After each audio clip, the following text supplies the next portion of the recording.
9.2 Asas Penggubalan Dasar Luar.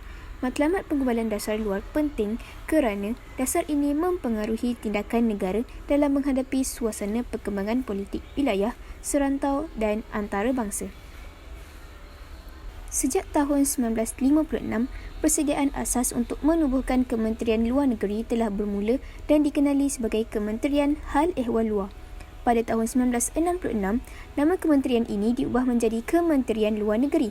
Kementerian ini berpindah dari bangunan Sultan Abdul Samad ke kompleks baharunya dan dikenali sebagai Wisma Putra yang terletak di Bukit Bintang, Kuala Lumpur. Pada 17 September 2001, Kementerian Luar Negeri memulakan operasinya di nombor 1 Jalan Wisma Putra, Prensip 2 Putrajaya.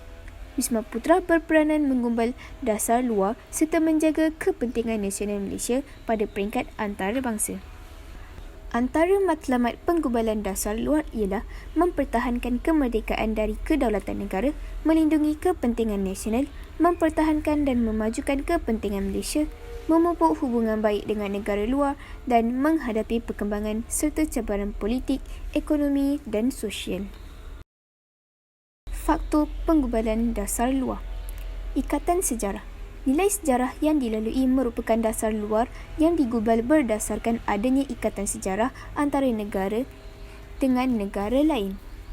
Ikatan sejarah dan budaya dengan negara serantau dan antarabangsa seperti Singapura, Indonesia, Brunei, Filipina, Thailand, Burma, China dan India menyebabkan Malaysia menjalinkan hubungan rapat dengan negara-negara ini.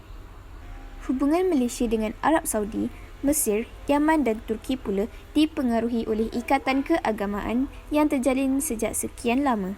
Selepas mencapai kemerdekaan, negara kita telah menyertai pertubuhan Commonwealth. Seterusnya, keperluan nasional. Keperluan nasional bermaksud memberikan keutamaan kepada kepentingan negara. Kepentingan negara diberi perhatian utama untuk menjaga kedaulatan maupun dasar yang menguntungkan negara. Hubungan baik dengan negara luar membolehkan Malaysia menjaga kebajikan rakyat Malaysia yang berada di luar negara sekiranya diperlukan. Kepentingan ekonomi dan keamanan menyebabkan Malaysia mengamalkan dasar luar yang bebas dan berkecuali serta menjalinkan hubungan dengan semua negara tanpa mengira ideologi. Kepimpinan. Kebijaksanaan dan kebolehan seseorang pemimpin negara turut menjadi asas penting dalam penggubalan dasar luar Malaysia.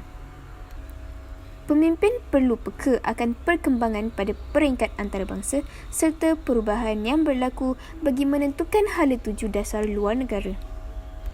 Dasar menjalinkan hubungan dengan negara sedang membangun pada tahun 1990-an merupakan satu perubahan sikap pemimpin yang sebelum ini lebih cenderung kepada negara maju.